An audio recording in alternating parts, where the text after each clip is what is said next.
Good evening. I'm Derek Fildebrandt, publisher of the Western Standard. You're watching The Pipeline. Today is November 2nd, 2022. I'm joined, as usual, by my friends, Western Standard opinion editor, Nigel Hannaford. Nigel, getting to work was beautiful today, eh? What a peach. I was late. Didn't you notice? You were a bit late. Yeah. Yeah. I think, well, most of us were late. Some people remarkably, the people who don't drive were here on time. People who could walk to work mostly. Yes. People who take the train, stuff like that. People with four-wheel drive trucks were on time too. I've got a 4x4. I was still late. I'm not that late, but I was late. No, I had to borrow my wife's four-wheel drive, so there you are. Yeah. Got there in the end. One man who made it from way outside town, Western Standard senior Alberta columnist Cory Morgan. Cory, you took the dog sled in all the way from Prentice, south of Calgary. That's right. I beat that thing and ran it up McLeod Trail all the way downtown. You should try to capture the bears that keep on attacking your house. Strap them to a dog sled. Oh, if I could train that frustrating animal. I don't know. Probably less illegal than if you just shot the thing. True, it'd be more humane. I'll just give him a job and let him get that. Let's make him a productive member of society. Yeah, we've got to tie him up outside when I'm here at work, though. Sled bears. Yeah, tie him up. You might have a problem getting parking in downtown Calgary for your sled bears, but I'll tie him at City Hall. Excellent idea. Excellent idea. Okay, before we get going, I want to thank my favorite sponsor, the Canadian Shooting Sports Association. You're probably sick of hearing me say it, but it's important. I've been a member of the Canadian Shooting Sports Association for over a decade because they are absolutely vital to protecting our gun rights in Canada. The Canadian Shooting Sports Association is Canada's leading firearms rights group. These guys are taking the fight to Ottawa, doing everything that can reasonably be done to talk a modicum of sense into the federal government when it comes to reasonable firearms legislation and regulation. And importantly, they're a big part of firearms education in Canada. You ever wonder why the federal government likes to ban guns? Because they look scary? Well, it's important that people understand that just because you put a carbonite stock on a rifle, it doesn't mean that Rambo would use it in the jungles of Vietnam. So if you're not yet a member of the Canadian Shooting Sports Association, go sign up right now. Don't pause us. Just open another window. Go to CSSA-CILA.org, click on membership, and sign up right now.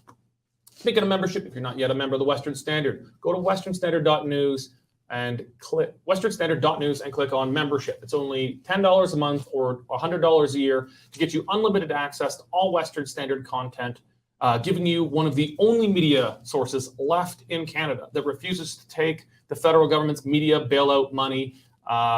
We're the leading media organization in Western Canada right now. The only media organization I'm aware of west of Mississauga that's got its own reporters on Parliament Hill, for God's sake. So go sign up right now if you haven't already. Oh, geez, I didn't even give people a preview of what we're talking about. Well, here's what we're talking about today.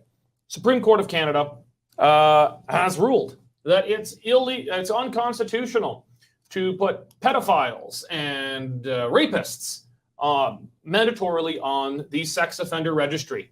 Very bad, very cruel of us.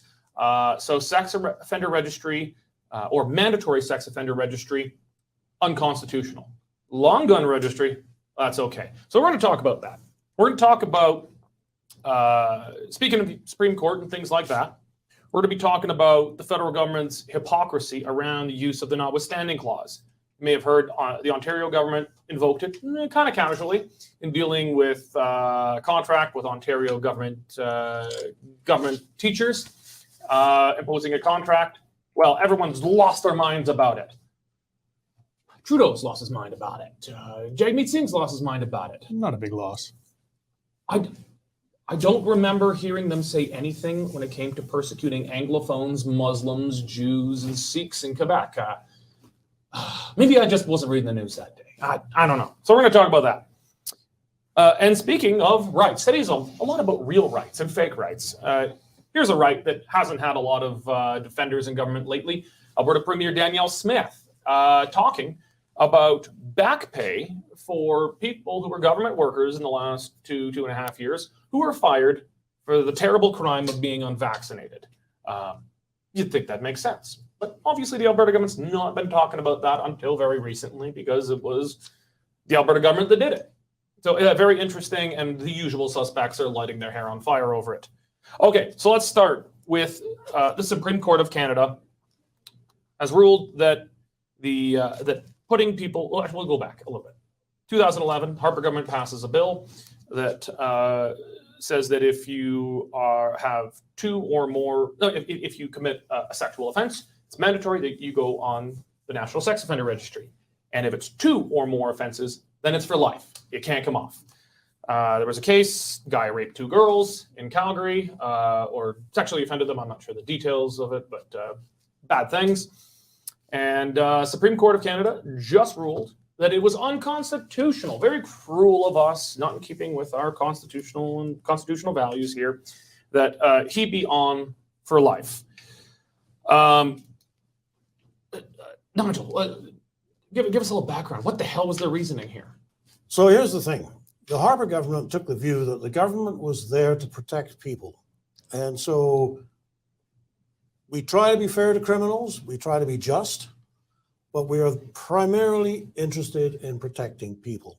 So this does not seem to be the consensus in what we've come to refer to as the Laurentian elites, from which the Supreme Court justices tend to be drawn. So it was only a matter of time, as the Liberals have been taking apart everything that the Harper government did. It was only a matter of time before eventually a case came up where they would have a chance to look at this issue again. And in fact, it's taken 11 years. I'm surprised it took that long. So it's a simple value judgment. They have decided that the rights of the criminal are more important than the rights of people to know who is moving into their area, who is a person that they should keep their children away from and should be kept away from their children. To put it another way, you don't want these people getting jobs as school bus drivers. How else do you to patrol this? It's unfortunate, but then people shouldn't do this kind of thing, and then it's not a problem for them. Corey, the federal government. Actually, I'll back up. We'll talk about some provincial examples with the Notwithstanding Clause in a bit here, a different segment. But you have the Alberta government has called for the federal government to invoke the Notwithstanding Clause here. That would end this. That would strike down that Supreme Court decision, and it would keep the mandatory rapist registry, as we might call it, in place. But the federal government's never actually used the Notwithstanding Clause before. Do you think that this would be a reasonable use of the Notwithstanding Clause to begin with? And second, how politically possible would it be? Do you think, because remember, it's not the Conservatives who would be doing it. It would be the Liberals who would invoke the Notwithstanding Clause in this case.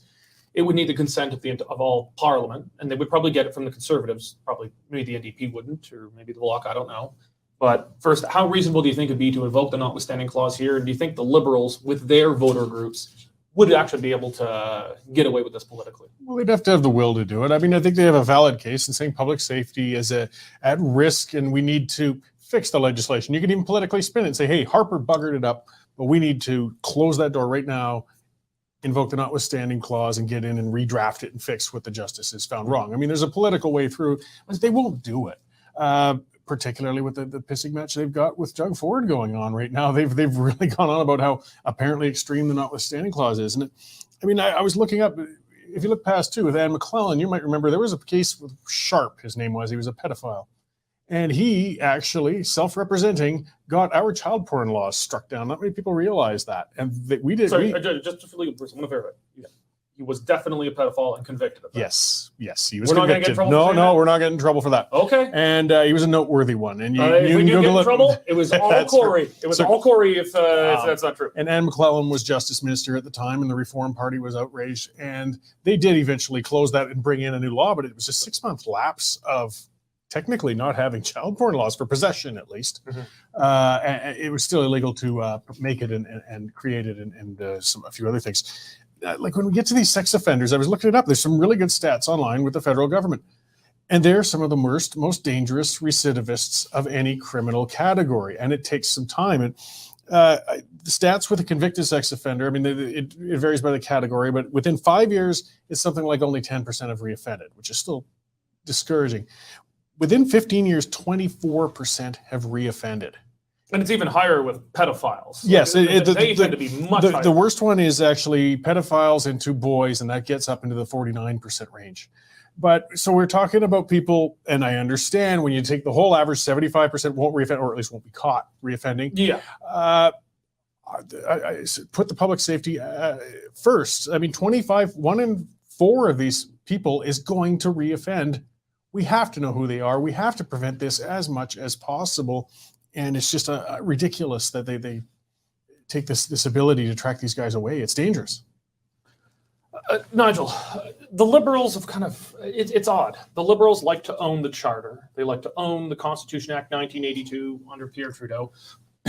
But they don't like to own the Notwithstanding Clause. It's like they consider it the bastard child of the Constitution. Now, to be fair to the Liberals, it wasn't in their initial drafts. It was a part of the negotiations and the backs and forth to get it in, because some of the premiers didn't want it, period, a charter period. They wanted to keep more of the common law British tradition rather than a more American codified Bill of Rights style.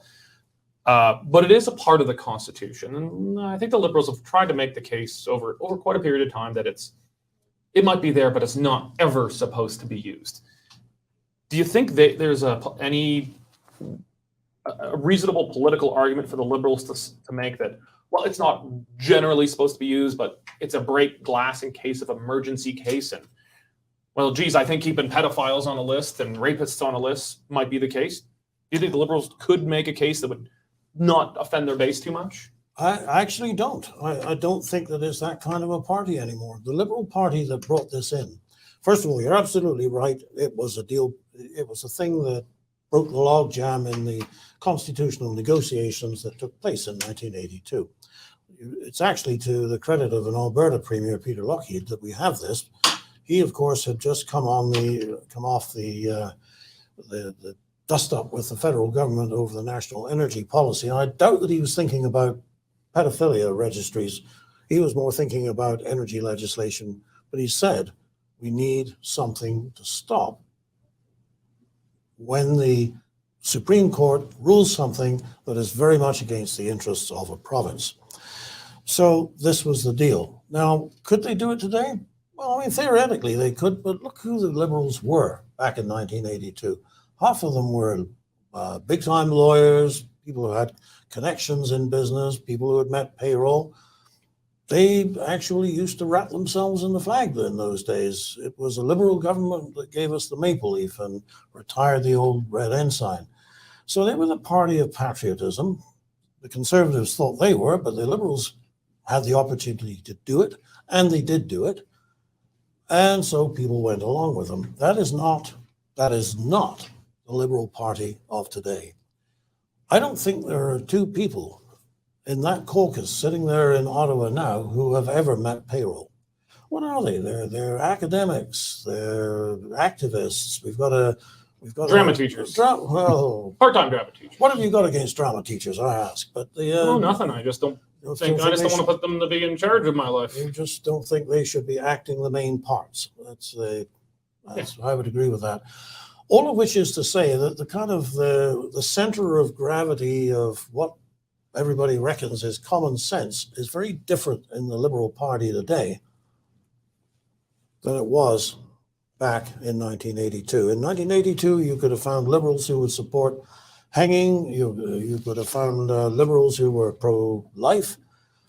You won't find any of that kind of thinking these days. Some of it is specifically excluded. Certainly, the general sympathy they just don't think about the common man.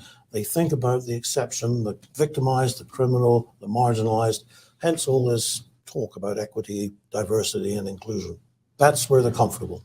I've got a column that came out today titled Register Rapists, Not Rifles. Yeah. And, for me, I felt like I was going nuts that, like, I don't know, I'm in my mid-30s. I don't think I'm a curmudgeonly old man, but maybe I am. Maybe I am the crazy one. We're in Canada, you register your gun, but we don't register rapists. And that just, for me, crystallized so much of what's happened with postmodern, post-national Canada. It just seems so detached from reality that this is where we are.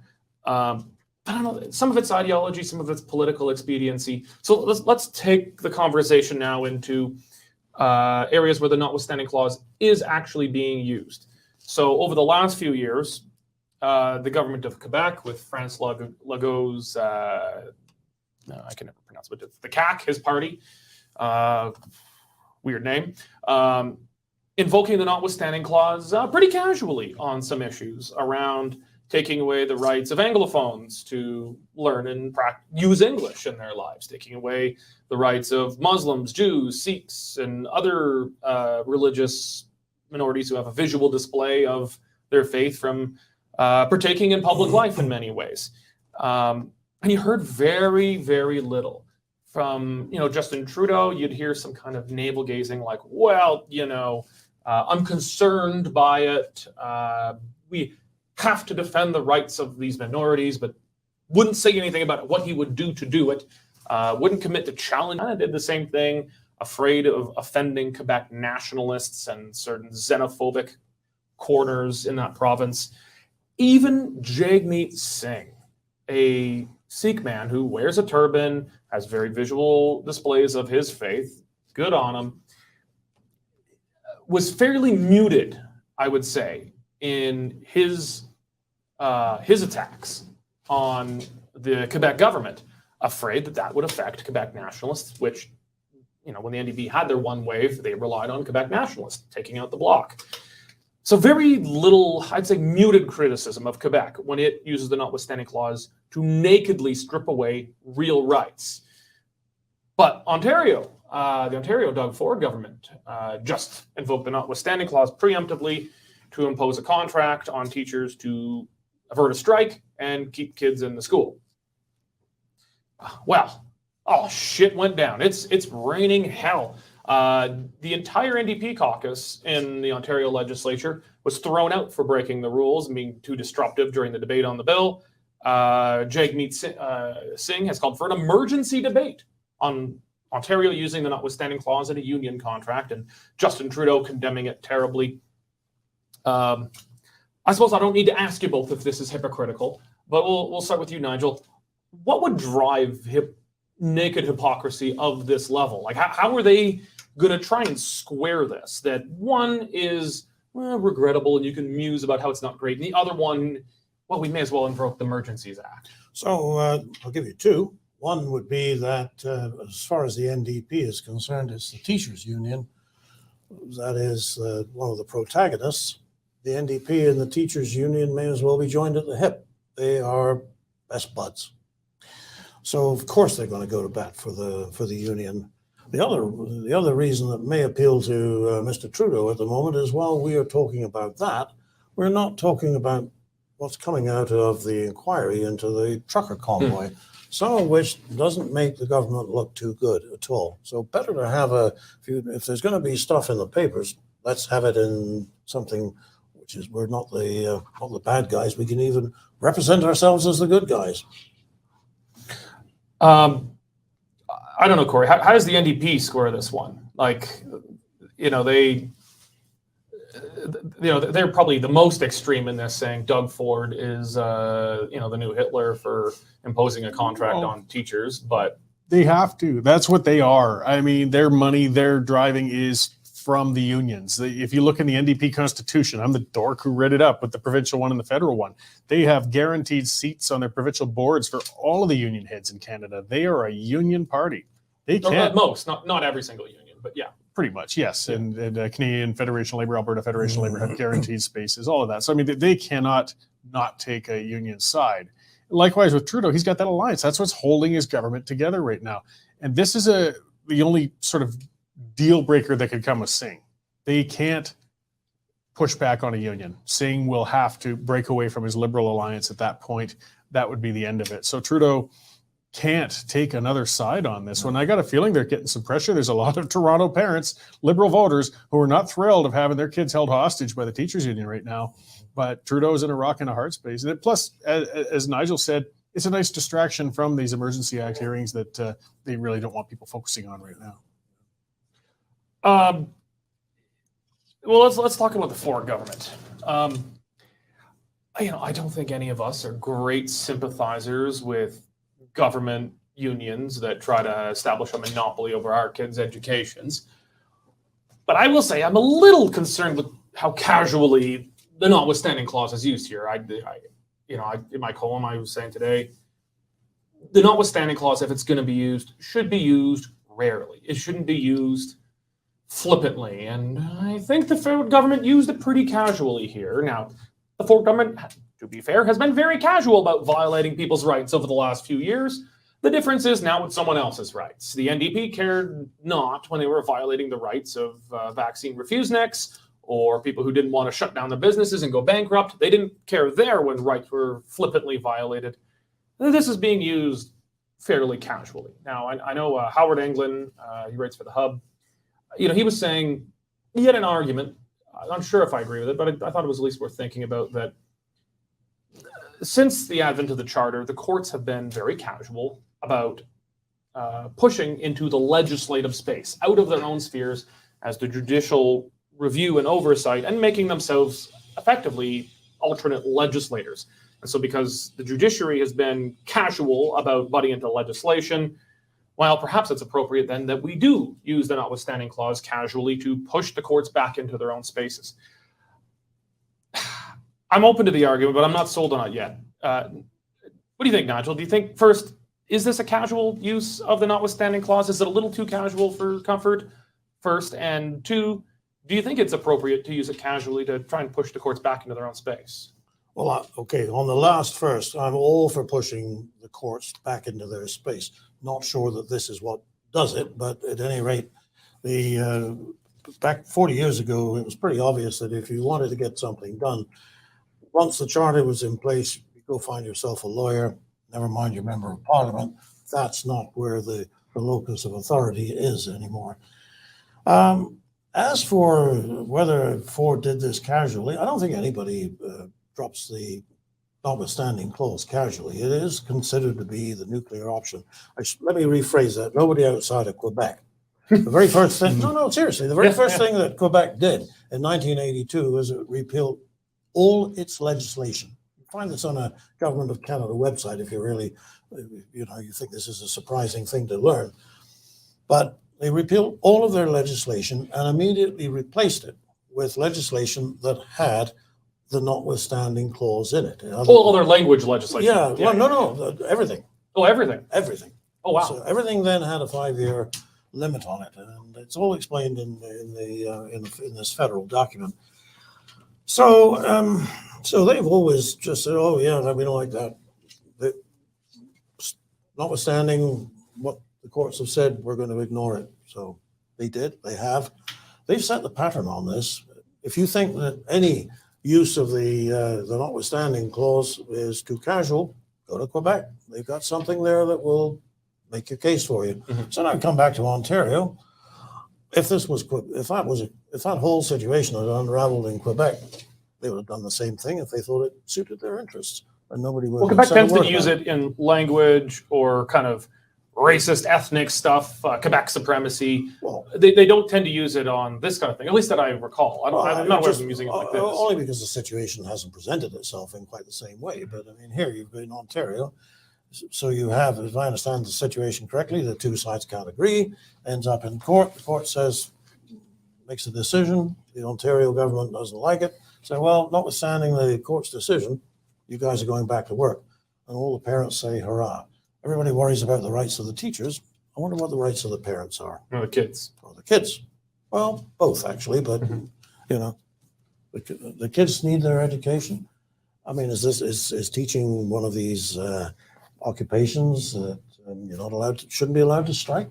I don't think we've had that discussion, but now that we've seen 2 years when the kids had very intermittent education, now we've seen what that looks like. My introduction to politics was in the 5th grade in Ontario. I remember Mike Harris was the premier, and the teachers went on strike. Mm-hmm. And I was one of those kids who didn't like school. I didn't necessarily get along with some of my teachers, at least. And I was thinking, like, well, when I don't go to school, I get in trouble. How come the teachers don't have to go to school? And I remember the teachers tried to brainwash all the kids with a bunch of union propaganda to go home and tell the parents Mike Harris was this evil man who must be stopped. And I remember just thinking, like, something's wrong with that. And that was kind of the first time I became politically aware is when those teachers went on strike and tried to use the children as pawns, because they tried to use me as a pawn. And, and it was kind of the first time I kind of really started to think, I think someone's using me and it's not my best interest they have at heart here. Interesting that you should raise that, the way the teachers were propagandizing the kids. We have a columnist, and I'm going to give him a shout out now. His name is John Hilton O'Brien, and in the last week he has written 2 articles about recent school board elections in BC and in Ontario, and how the unions, the teachers' unions, have been running a slate of candidates for school boards. So the body that is actually supposed to negotiate the school contract is now being taken over by the people who will benefit from a favorable distribution of that contract. Not all of their candidates got elected, but a huge number of them did. And that is now the strategy. Well, and they're often very successful in those school board elections because they have incredibly low voter turnout. 57 out of 82 in Ontario, I believe, is the number that Mr. O'Brien was putting. But it's out there now on our website. Very few people vote in these things because you don't know who they are, but the unions get very actively organized because they have a huge interest in it. I never even know who to vote for, like, because during municipal elections, I show up to the polls. I'm like, I know who I'm voting for mayor and for my councillor. And I'm like, shit, school boards. What I do is I pull up my phone, I see who the Alberta Teachers Association has endorsed, and I vote for the next name on the list. Yep. All right. So I want to come to you. I'll put the main question to you. I mean, I doubt you're very sympathetic with the union here. We probably like the idea of keeping kids in school, but do you think this was perhaps a little too casual use of it, or do you think it was justified? It's a hard one. I mean, I am not a fan of unions, never have been, that's for sure. But I do understand the reason for the right to collective bargaining, and it is a right. And when a government feels that they can just keep invoking that if they don't like the deal they're getting, I think is an abuse of the clause. That wasn't supposed to be an escape hatch to get you out of a difficult negotiation with a union. So, You do have to go to court first. Yes, you have to lose once first before you can. But they did it preemptively here. They didn't even go to court to lose. Yeah. But they probably knew they would. I suppose some of that is, though, based on some poor Supreme Court rulings that give undue powers to government sector unions. It's a complicated issue. I mean, what I'd rather see, that's just me blue skying, but I'd rather see work towards school choice that give people an option away from the unions. Hey, you want to go to those schools where they go on strike every few years, you put your kid there. But if you don't want that, you can put your kid into the good school, and the non-union school. But that's a hard task, and that's years of work, and that's fighting the unions. Pulling the pin on the notwithstanding clause was easier for the short term. It probably does make more sense in the long term, just to build more school choice, to break the monopoly. Like Ontario's got much more of we have a semi-monopoly from the government schools here in Alberta, but in Ontario, it's much, much stronger. You don't get the charter schools. Private schools are limited to only the genuinely rich because none of the money follows the kids. So in Alberta, you've got middle-class people who send their kids to private school. I mean, it's hard for families, but they can do it because some of that money can follow the kids.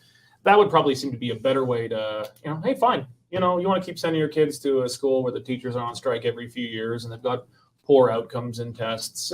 Well, fine. But let's make it more available for parents to send their kids to real schools, not run by the unions. Huge number of people homeschooling now, too. 10% or something in Alberta. Yeah. So, we talked about a lot of hypocrisy. I think there's a bit more hypocrisy that we can use to pivot into the next one. Well, you've got the government unions in Alberta here, and then the Alberta Federation of Labor, which is kind of the umbrella, kind of a Marxist umbrella organization of the unions here, that didn't really say boo when the Kenney government started firing people from their jobs for not being vaccinated. This is one of the few times the ATA seemed to really get along with the Kenney government. I don't think they actually give it any credit, but at least they didn't criticize it. They were not protecting their own workers. Their own workers were being let go from their jobs for nothing to do with performance, nothing to do with not doing the hours, just for their own healthcare choice. But we've got a new premier here now, and Danielle Smith, isn't committed to it, but she has mused publicly about the potential of back pay for people who worked for the government or AHS, things like that, who were let go from their jobs for being unvaccinated, or they may have been furloughed or fired, combination of these things, but people who suffered financially for their jobs because of government mandates. Cory, one, I think I know what you're going to say. It's a good idea. I'm going to assume you think it's a good idea. But so let's go something maybe a little stickier. Do you think it's a good idea politically? Because Smith has, one of the big groups that put her into the premier's office in the UCP leadership race, were people angry about mandatory vaccination, lockdowns, things like this. But as much as that might animate the three of us here, a lot of people they don't want to fight about this anymore. She's already doing a lot on this front. Do you think it's too politically risky for her to go down this path? I just hope that maybe politically she's trying to get all this out of the way now so that after Christmas she can focus on policy and winning the next election. Because if she is going to keep hanging up on mask mandates, on the vaccination issue, which I know are important, and I know some people were terribly wronged and they lost their jobs, and she based her leadership on talking to that. But politically, people do want this behind us. And I know those who were kicked out of their jobs still take it very seriously, as they should. But she can't keep focused on what a lot of people are seeing as being in the rearview mirror. The NDP are going to rip her to shreds. We are now looking at economic recovery. We're worried about inflation. We're worried about cost of living, healthcare. And if we're constantly seeing the news about vaccination and masking, which aren't really contemporary issues now, they're still pressing again for the damage they've done, it's going to cost her politically. Like I said, I understand why she's doing it. I just hope that maybe she's just getting it done now then, so that she can move on to the other things, because it's not going to help her in the long run, I think. Nigel, is this, I mean, there's kind of a whole, there's a lot of people still pissed off about this. I'm still pissed off about it, even though it probably affected me a lot less. But people have a right to be angry about this. But it is, I think the majority of Albertans, unfortunately, not maybe as big a majority as the mainstream media would say, but I think at least a very large number of Albertans, they don't want to relitigate this anymore.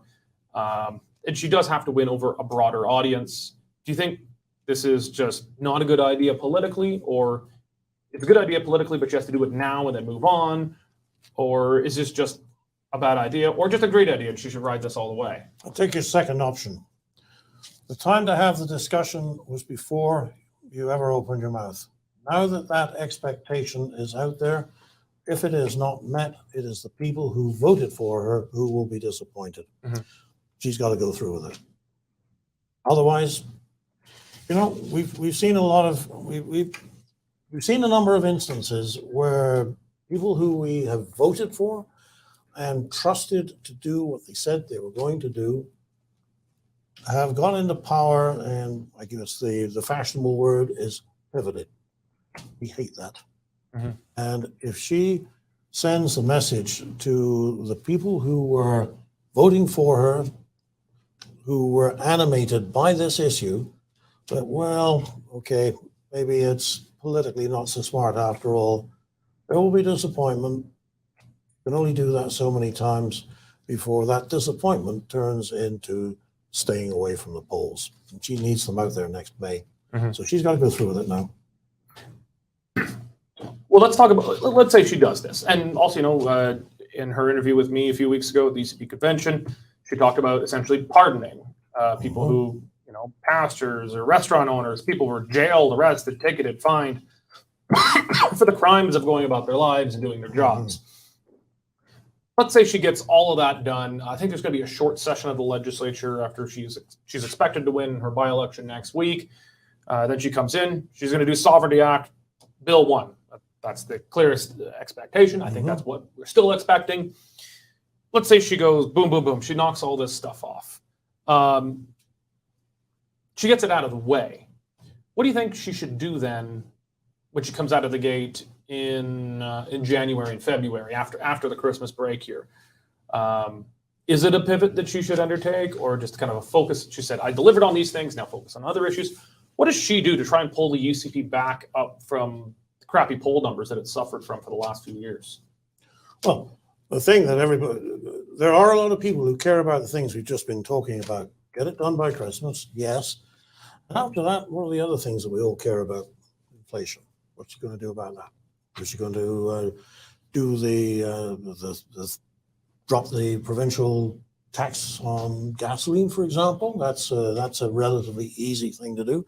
What else can she do to bring down the cost of living in Alberta? Maybe adjust the flat tax. I don't know what the budget will. Well, we don't have a flat tax anymore. We haven't since Prentice killed it. 10%, isn't it? Not anymore. No. Not since Jim Prentice. He made it progressive. Jim Prentice made it progressive. Notley made it more progressive. Okay, so And Kenny made it even more progressive by bringing in bracket creep. I was in Ottawa. So actually, yeah, Jason Kenney had the highest income tax rates of any premier, including Rachel Notley. So maybe we bring back the flat tax. Maybe we bring it back to the 10%. That would help a lot of people. I always said if 10% is especially good enough for God, it should be good enough for the government. I would have to agree with you on that. I would say amen. Preach. Okay. No, that's the next thing. It's the cost of living. And giving people a sense of hope, getting those who want to work back to work, and let's hope there's some money in the kitty from oil prices, because that makes a lot of things possible. That otherwise, it doesn't matter how good a premier you are, you just can't do what you know you ought to. Corey, let's say she does Sovereignty Act. She does, amends the Human Rights Act to protect unvaccinated people from being fired and things like that. She does Backpay. She pardons the pastors and small business owners. She gets all these things done. These are things that people like us like. I mean, that's red meat stuff. We like it, but I recognize, the three of us aren't the only voters in the province here. There's other people who are, maybe not quite so hardcore. Coming into the new year, what do you think is the big thing she can do to try and win back some of those people who have walked away from the UCP? Because it was not, it was a combination of kind of center and center left voters who walked away from the UCP, but obviously a lot of people on the right. They walked to the Wild Rose. Those people polls are coming back in pretty big numbers, but she's still got to bring back the other side too. Yeah, well, like Nigel said, you can't turn her back now on these things. They're out, get them done. But that's what I'm saying. Get it done. Go to the Christmas holidays, people will calm down, because we know the media and everybody are going to go wild when she brings these in. They'll cool down. We get into the new year, and now it's the session before the election. And I think it's going to be economy. People are worried about their bills, making their mortgages. The interest rates are expected to keep going up. And as Nigel said too, she's going to have a good pool of probably energy royalties to stand upon, plus standing up to Ottawa. Because as we build up that pool, while the rest of the country's hurt under high energy prices, I still think, I wrote a column to say such today, there's going to be a grab soon. They're not going to let us just keep prospering like this. He's going to say, just like Biden. I'd say more of a grab than there already is. Yes. So they grab automatically. She's going to have her hands full. But I think, again, a lot of what divided and a lot of what really hurt the Kenney government and the UCP in general was the pandemic was divisive. There were very conservative people who were still very supportive of vaccine mandates. There were very conservative people who were, supportive of the masking mandates. It crossed the bounds of political ideology, but people they were deal breakers and they left. That's why I'm saying she's got to get this pandemic thing off the table and bring people back to conservative values and quit fighting and relitigating the last 2 years. The only thing somebody else wrote about that, though, is she's also banking on, let's hope there's not a big resurgence of COVID, because if that comes along, then it's going to be the top issue again, and it's just going to be a hornet's nest. Yeah. Well, what do you think about school vouchers? I love it. Yeah. Think she should do that? I maybe after winning a majority. Actually, let's put it back in. It's a hypothetical, but you're not politicians, so you're allowed to answer a hypothetical. Let's say, we're already into the fall and stuff. Like, we're indoors. When we had the last wave, when we saw the vaccine mandates, like mandatory vaccines and return of masking and all this stuff, that was like end of August. Like literally, even before the best summer ever was technically over, it happened. But let's say there was a resurgence on par with that. Would Smith survive more than a few weeks if she reimposed mandates of any kind? Any kind. Do you think she would survive? No. Not a chance. No? That's why I'm saying resurgence. Well, she might not survive a resurgence no matter how it goes, because she's in a corner. This is what she built herself on. Yeah. She can't. Well, that would be assuming that she couldn't survive not doing it. I feel like at least her caucus would probably stand by her. She'd have to try it. So the model for that is Mr. Kenny.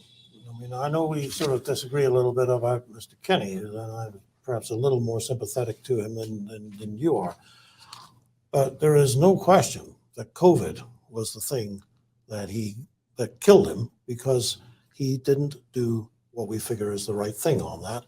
So if what Mr. Kenny did, which was to give in to the experts should be on tap, not on top.